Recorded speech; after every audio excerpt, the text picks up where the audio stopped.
कहीं आपके भी ना लग जाए टिकट के रुपए। जी हाँ प्यारे साथियों, स्कूल व्याख्याता भर्ती परीक्षा 2025 इसका एग्जाम देने जा रहे सभी अभ्यर्थी ध्यान दें, क्योंकि फ्री यात्रा के लिए रजिस्ट्रेशन किया हुआ होने के बाद भी टिकट के रुपए लिए जा रहे हैं। कई अभ्यर्थियों को समस्या आ रही है, जिनमें आप भी हो सकते हैं। तो जाने आप कब करें रजिस्ट्रेशन और कब करें यात्रा। सबसे मेन पॉइंट है कि कब करें यात्रा, यानी कि रजिस्ट्रेशन करने के बाद कितने घंटे बाद यात्रा करें, ताकि हमारे जो है टिकट के रुपए ना लगे। और लास्ट में जो है मेरा जो क्या अनुभव रहा फ्री यात्रा का, वो मैं आपके साथ शेयर करूंगा। तो वीडियो में आप अंत तक बने रहिएगा। तो प्यारे साथियों, यदि आप नए हैं तो हमारे चैनल को सब्सक्राइब करें, ठीक है। वीडियो को लाइक कर दें, शेयर करें और कमेंट करें, ठीक है। तो आइए अपन बात कर लेते हैं कि अभी भी जो स्कूल व्याख्याता के हैं एग्ज़ाम जो है चल रहे हैं। और जो आप देख सकते हैं इसमें कि ग्रुप ए जो है इसका आज एग्ज़ाम जो है वो कंप्लीट होने वाला है, ठीक है। आज जो ये लास्ट है केमिस्ट्री का, ग्रुप ए का जो है एग्ज़ाम कंप्लीट हो जाएंगे, क्योंकि आज 2 जून है और 2 जून को अभी शाम को 5 साढ़े 5 बजे जो है आपका पहला चरण जो है जिसे अपन ग्रुप ए कहेंगे वो समाप्त हो जाएगा। लेकिन ग्रुप बी, सी और डी के अभ्यर्थी विशेष रूप से आप ध्यान दें। अगर आप रोडवेज में फ्री यात्रा करना चाह रहे हैं तो आपको भी टिकट के पैसे देने ना पड़ जाए, इसलिए आप वीडियो को अंत तक देखिएगा। और इसमें जो चीज़ें हैं, मेरे साथ क्या हुआ था, मेरे साथ भी जो है मुझे भी कुछ रुपए इसको देने पड़े थे, तो वो सारी चीज़ें मैं आपको बताने वाला हूँ। तो आप देख सकते हैं ग्रुप बी, ग्रुप सी और आपके पास ग्रुप डी जो है, जो कि आपका कब होगा 11 जून 2026 तक आपका एग्ज़ाम चलने वाला है। तो बी, सी और डी के अभ्यर्थी विशेष रूप से ध्यान दें। तो प्यारे साथियों, आप देखें कि सबसे पहले मैं आपको बता देता हूँ। हाँ देखिएगा, ये रजिस्ट्रेशन देखो कब करें रजिस्ट्रेशन। इसके लिए देखो, एक हमारे जो है साथी, इन्होंने जे वशिष्ठ जी है, इन्होंने कहा है कि हेलो सर, मेरा एग्ज़ाम कल है, मैंने अभी किया है। क्या रजिस्ट्रेशन अभी किया था उन्होंने। तो क्या ये दिखा रहा है कि registration not allowed with in 36 hours. तो इसका मतलब इन्होंने क्या हुआ कि जो है 36 घंटे पहले, यानी एग्ज़ाम के 36 घंटे पहले तक ही रजिस्ट्रेशन होता है। अगर आप 36 घंटे के बाद अगर करना चाहेंगे तो आपके पास नॉट अलाउड का ऑप्शन आ जाएगा, ठीक है। तो सबसे बड़ी बात यह है कि एग्ज़ाम से 36 घंटे पहले तक ही आपका रजिस्ट्रेशन होता है। इसके लिए जो आपका ऑफिशियल जो लेटर जारी कर रखा है उसकी ओर अपन चलते हैं। उसमें क्या क्या चीज़ें लिखी हुई है एक बार मैं आपको दिखा देता हूँ। तो ये आप देख सकते हैं संशोधित कार्यालय आदेश है।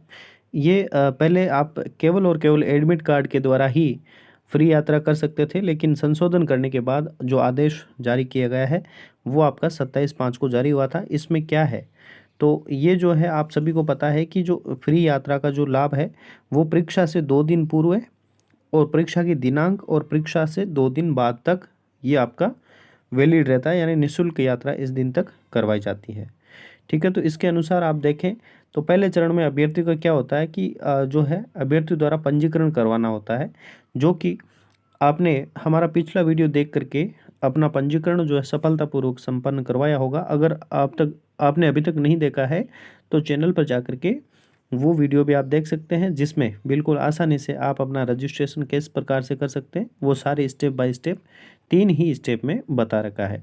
तो इसमें आप पढ़ें कि जो है वेबसाइट है, ये आप ये बड़ी वाली वेबसाइट लगा सकते हैं, या फिर ये छोटा सा नाम जो है RSRTC ये भी लगा सकते हैं। वीडियो पे जा करके आप देख सकते हैं। यहाँ पर पंजीयन पोर्टल जो है इस पे आप टच करके वो आपकी जो संबंधित जो आपके विवरण है वो दर्ज करके आप अपना जो है पंजीकरण कर सकते हैं, ठीक है। इसमें देखो अनिवार्यता क्या बताई है कि जो एडमिट कार्ड है उसको अपलोड करना होता है, और वो जो है हमने बता रखा है कहाँ पर करना है, उसकी साइज़ किस प्रकार से छोटी करनी है, वो सारी चीज़ें वो उस वीडियो में जा कर के आप देख सकते हैं, ठीक है। और पंजीकरण की सत्यता के लिए जो है OTP भी आता है, सबसे पहले OTP ही आएगा। और OTP के लिए आप मोबाइल नंबर के बारे में पूछ रहे थे, तो प्यारे साथियों कोई भी दे सकते हो, लेकिन मेरी जो है मेरी एक राय है कि जो सबसे बेस्ट रहेगा, जो एग्ज़ाम फॉर्म फिल करते समय आपने जो मोबाइल नंबर दे रखे हैं वही मोबाइल नंबर आप यूज करें तो ज़्यादा बेस्ट होगा प्यारे साथियों। उसके बाद देखो ये चौथा पॉइंट है बिल्कुल आप देख सकते हैं। चौथा पॉइंट मैं थोड़ा सा बड़ा कर देता हूँ इसको। यहाँ पर आप देखें, चौथा पॉइंट आप देखें कि यह पंजीकरण परीक्षा के 36 घंटे पूर्व तक किया जा सकेगा। इसके पश्चात पंजीकरण प्रक्रिया स्वतः बंद हो जाएगी। देख रहे हैं आप कि जो पंजीकरण की प्रक्रिया है, परीक्षा से 36 घंटे पूर्व तक जो आपका है रजिस्ट्रेशन किया जा सकता है, और इसके बाद अगर आप रजिस्ट्रेशन करने की कोशिश करेंगे तो ये जो प्रक्रिया है अपने आप बंद हो जाएगी, यानी कि आपके नॉट अलाउड बताएगा और आपका पंजीकरण नहीं हो पाएगा, है ना, ताकि मास्टर डेटाबेस एकीकरण का समय उसको मिल सके। यानी 36 घंटे पूर्व तक आप रजिस्ट्रेशन करवाते हैं तो जो उनकी मशीन होती है कंडक्टर की, उनका मास्टर डेटाबेस जो है वो एकीकरण का उसको समय मिल जाए। ठीक है। और नेक्स्ट पॉइंट देखें कि जो है कि अभ्यर्थी कृपया ध्यान रखें कि निःशुल्क यात्रा सुविधा केवल प्रतियोगी परीक्षाओं हेतु ही है ना, उपलब्ध है। पोर्टल पर पंजीकरण मात्र से निःशुल्क यात्रा पात्रता सुनिश्चित नहीं होती है। इसके लिए आपको एडमिट कार्ड के आधार पर अभ्यर्थी की निःशुल्क यात्रा हेतु पात्रता सुनिश्चित करने के उपरांत ही परिचालक द्वारा टिकट जारी किया जाएगा। ठीक है, ये एक नॉर्मल बात है कि परीक्षा के लिए ही आप इसको काम में लें, है ना। और जो है इसी चीज़ को ध्यान में रखते हुए इस प्रकार का रजिस्ट्रेशन वाली जो प्रक्रिया है इसको अपनाया गया है। इसी के अंतर्गत सेकंड चरण में अपन देखें कि जो डेटा जो है ना, सिंक्रोनाइजेशन करेंगे तो किस प्रकार से होगा। तो इसमें मोटी मोटी बात यह है कि अभ्यर्थी के जो रोल नंबर है वो वेरी इंपॉर्टेंट रोल यहाँ पे रखते हैं, क्योंकि जो उनकी मशीन होती है ETIM, जो कंडक्टर के पास जो मशीन होती है टिकट काटने की, उस मशीन में केवल और केवल वो अभ्यर्थी के रोल नंबर जो है उनको डालता है और उसी के आधार पर आपकी टिकट जो है वो निकल करके आ जाती है। ठीक है। तो यहाँ पर देखें कि पंजीकृत अभ्यर्थियों के रोल नंबर को परिचालक द्वारा टिकट जारी करने वाली मशीन, जिसको ETIM यानी इलेक्ट्रॉनिक टिकटिंग इशूइंग मशीन के मास्टर डेटाबेस में एकीकृत कर सिंक किया जाएगा। ठीक है। ETIM मास्टर में उपलब्ध डेटा को सभी ETIM मशीन में सिंक्रोनाइज किया जाएगा। इससे परिचालक के पास अद्यतन यानी अपडेटेड और पंजीकृत डेटाबेस उपलब्ध रहेगा।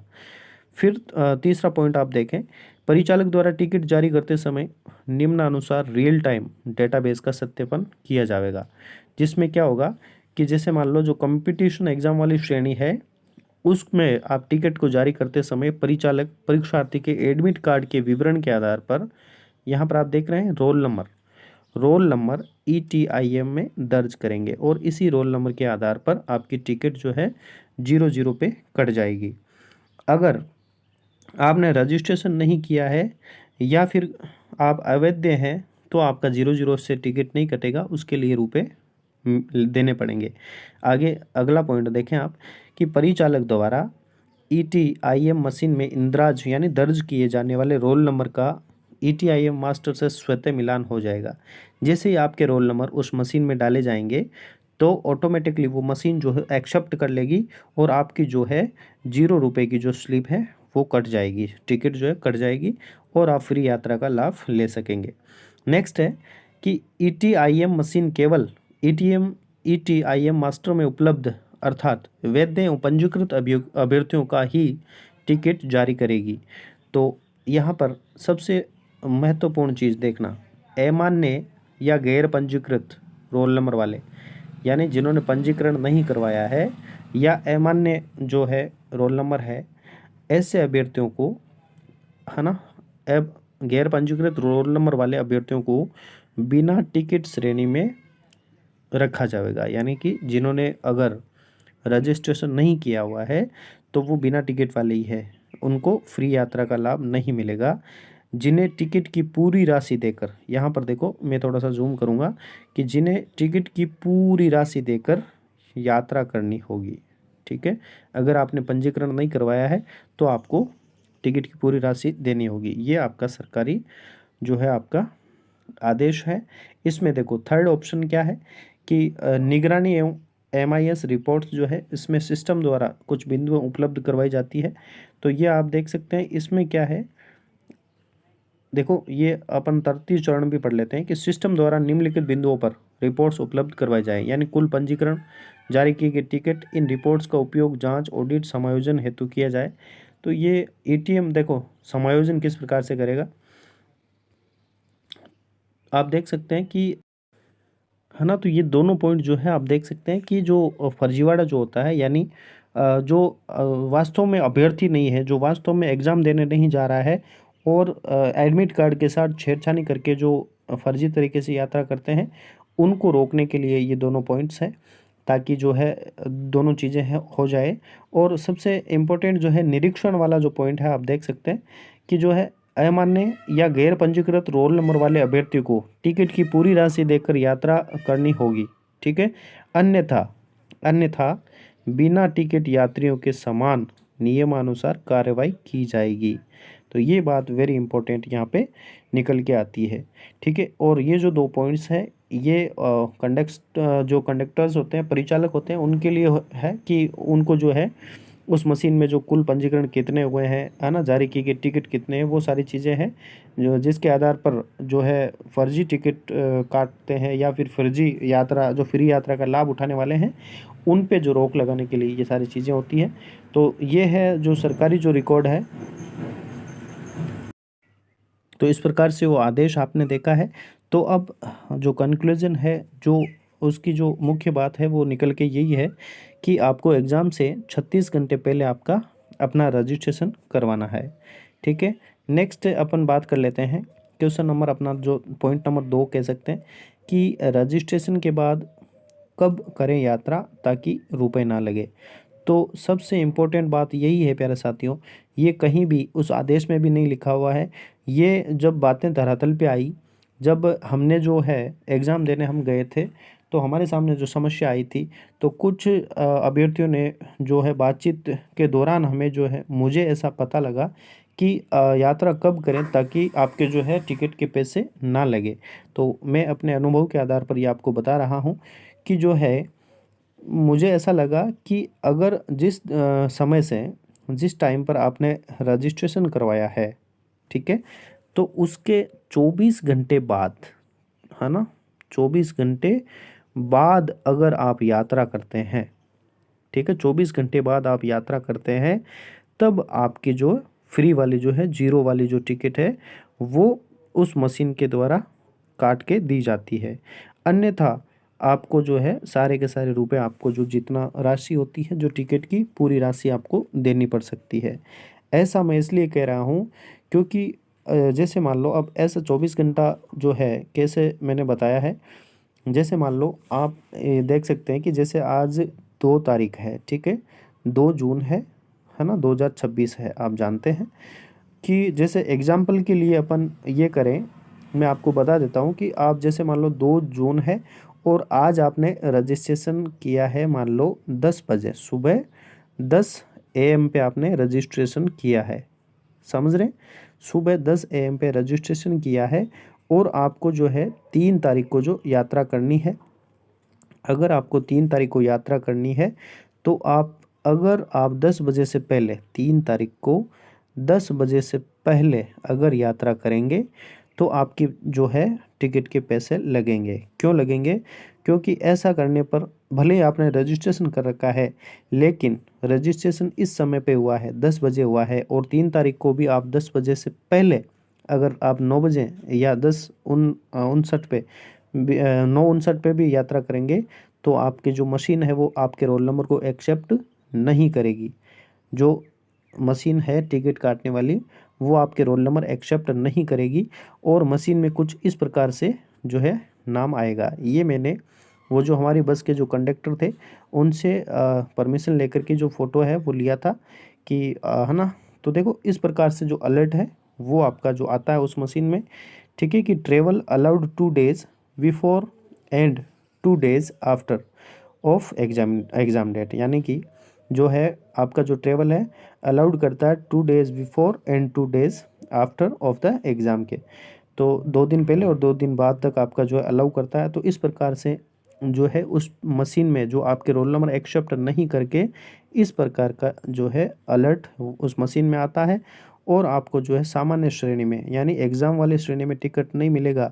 सामान्य श्रेणी जो यात्री जो श्रेणी उस यात्रा करते हैं, उस श्रेणी में टिकट काट के टिकट की पूरी राशि आपको वहन करनी पड़ती है। तो प्यारे साथियों, मैं उम्मीद करता हूँ आप समझ चुके होंगे।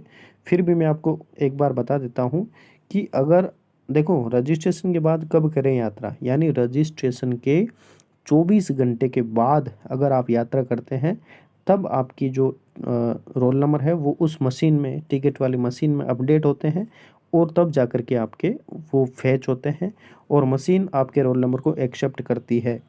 अगर आप 24 घंटे से पहले यात्रा कर लेंगे, यानी 10 बजे, जैसे उदाहरण हमने लिया है कि 10 बजे आपने रजिस्ट्रेशन किया है, तो 10 बजे के बाद अगर यात्रा करेंगे तो ही आपकी जो है, जो कंडक्टर के पास मशीन होती है टिकट वाली, वो आपके रोल नंबर एक्सेप्ट करेगी और आपके जीरो वाली टिकट निकलेगी, अन्यथा आपसे रुपए लिए जा सकते हैं।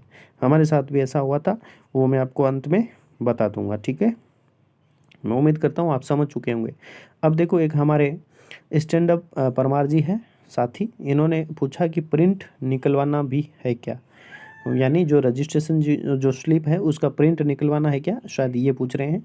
तो इन्होंने जो पूछा है इसके लिए मैं आप सभी को बता देता हूँ कि जो प्रिंट है वो मैंने नहीं निकाला था और निकालने की आवश्यकता भी नहीं है, क्योंकि उस मशीन में जो है आपके केवल और केवल रोल नंबर डाले जाते हैं और अगर रोल नंबर उस मशीन ने एक्सेप्ट कर लिए तो निश्चित रूप से आपके जीरो की जो स्लिप है, जो टिकट है, वो काट के दे देता है। और अगर मशीन एक्सेप्ट नहीं करती है और इस प्रकार का जो आपका मैसेज आता है उस मशीन में, तो आपसे कहा जाएगा कि आपके रोल नंबर नहीं लग रहे हैं, आपको टिकट के पूरे पैसे देने पड़ेंगे। तो ऐसा वो कंडक्टर बोल रहे थे।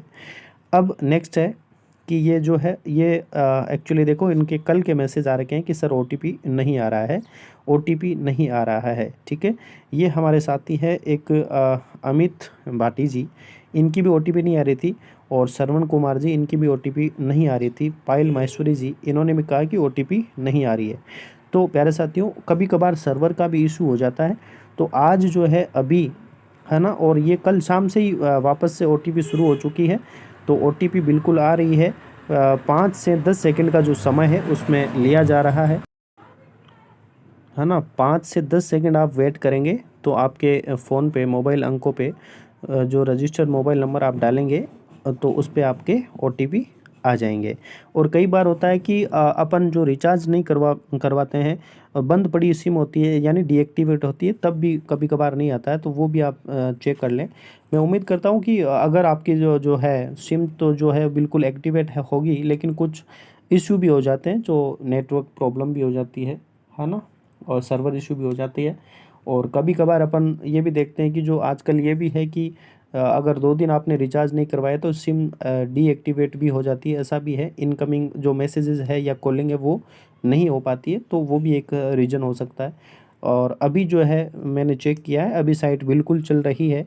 अभी आप साइट पे जाकर के रजिस्ट्रेशन कर सकते हैं, ओटीपी भी आ रहा है, ठीक है, ओटीपी आ रहा है, अभी साइट चल रही है। तो सोनू कुमार जी हमारे साथी, इन्होंने पूछा है कि ये आने जाने का है क्या, ठीक है, आने जाने का है क्या, ये पूछ रहे हैं कि मतलब वापस आने के लिए भी अलग से रजिस्ट्रेशन करवाना पड़ेगा क्या, या फिर यही जो है आने और जाने दोनों में काम आ जाएगा, एक बार का रजिस्ट्रेशन है। तो प्यारे साथियों, ये जो है आपका आने और जाने दोनों के लिए आपका वैलिड होता है। जाने के लिए अगर वैलिड है तो आने के लिए ऑटोमेटिकली ये जो है आपका वैलिड हो जाता है। आने के लिए अलग से रजिस्ट्रेशन नहीं करवाना है, ठीक है। नेक्स्ट है फ्री यात्रा का मेरा अनुभव। तो मेरा क्या अनुभव रहा था, इसके संदर्भ में मैं आपसे बताऊंगा कि प्यारे साथियों, मुझे जो है यात्रा करना था, ठीक है, जायल से, ठीक है, जायल से जायल से मुझे अजमेर मेरा सेंटर था, ठीक है। अजमेर के लिए मुझे यात्रा करनी थी, जायल से अजमेर के लिए, आप समझ रहे हैं, है ना, AJMER, जाइल से अजमेर मुझे जाना था। तो जो है मैंने रजिस्ट्रेशन कब करवाया था, जो मेरी टिकट है वो आपको बता देता हूँ। जो है रजिस्ट्रेशन स्लिप है, मैंने 11:25 पे जो है 11:25 और आपकी देखो 59 सेकेंड तक इसमें टाइम जो है दे रखा है, डेट और टाइम, ठीक है। मेरा जो है 31 को था हिंदी विषय से, तो मैंने 29 को 11:25 पे रजिस्ट्रेशन करवाया था। और जबकि जो है, तो मेरा रजिस्ट्रेशन जैसा कि आप देख पा रहे हैं कि 11:25 पे हुआ था, और मैंने जो है 1 तारीख को जो है 29 तारीख को जो है रजिस्ट्रेशन किया था और 30 तारीख को मैंने यात्रा की थी। 30 तारीख को सुबह 10 बजे, ठीक है, 10:30 बजे मैंने जाइल से रोडवेज बस जो है वो ली थी। तो मुझे क्या हुआ, JAYAL, ठीक है, जाइल से मैंने रोडवेज में जो है यात्रा की थी। तो 10:30 उन्होंने जैसे ही टिकट के पैसे मांगे, मैंने अपना जो एडमिट कार्ड उनको दिया, जो बस के कंडक्टर थे उन्होंने जैसे ही मशीन में जो है मेरे रोल नंबर डाले, तो मेरे रोल नंबर डालने के बाद क्या हुआ, सेम वही जो चीज़ है अभी मैंने पहले जो है आपको बताई थी, वही चीज़ उस मशीन में बता रहा था। ठीक है, ये जो चीज़ है ये मशीन में जो है बता रहा था, ये वाली चीज़ जो है मशीन में बता रहा था। तो मैंने उनसे कहा कि ऐसा क्यों हो रहा है। काफ़ी मैंने कस्टमर केयर से भी बात की, जो होते हैं क्या बोलते हैं, टोल फ्री नंबर जो होते हैं, जो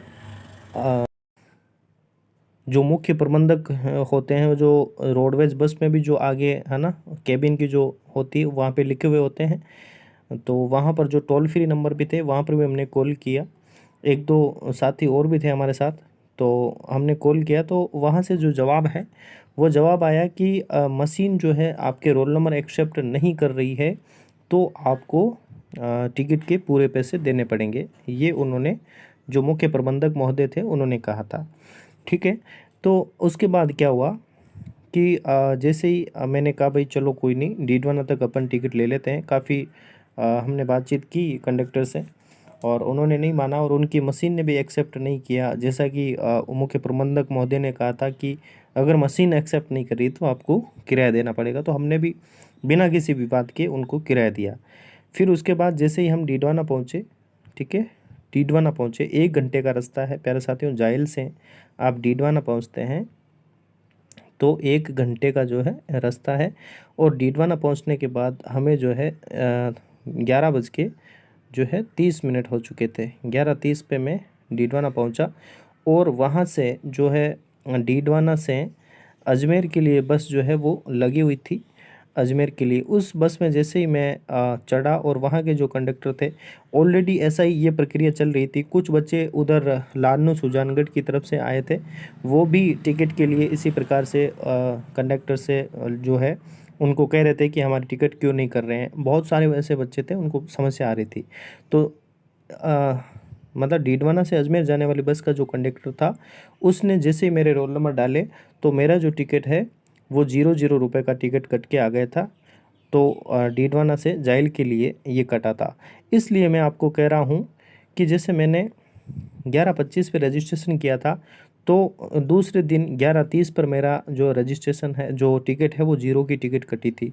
और उससे पहले मैं 10:30 जाइल से जैसे यात्रा कर रहा था डीडवाना के लिए, तो मुझे जाइल से डीडवाना तक का जो किराया है, वो जो टिकट के रुपए होते हैं वो मैंने दिए थे और मुझे देने पड़े थे। और मैं ही नहीं प्यारे साथियों, मेरी ही तरह बहुत सारे अभ्यर्थी ऐसे हैं जिन्होंने जो है अपना जो है टिकट का फ्री यात्रा होते हुए भी टिकट के पैसे भुगते हैं और दिए हैं। तो प्यारे साथियों, आप ये मैं अपने अनुभव के आधार पर आपको बता रहा हूँ कि 24 घंटे के बाद ही आप यात्रा करें, ताकि आपके किराया जो वो ना लगे। तो प्यारे साथियों, अगर वीडियो वास्तव में अच्छा लगा तो चैनल को सब्सक्राइब करें, वीडियो को जो लाइक करें और ज़्यादा से ज़्यादा भाई बहनों तक आप शेयर करें, ताकि सभी अभ्यर्थियों तक ये पहुँचे और उनके भी पैसे ना लगे। और कमेंट करके बताना कि आपकी यात्रा का अनुभव कैसा रहा और आपके जो कंडक्टर हैं उन्होंने आपसे क्या कहा और आपके साथ क्या क्या व्यवहार हुआ और क्या आपके भी पैसे लगे या नहीं लगे।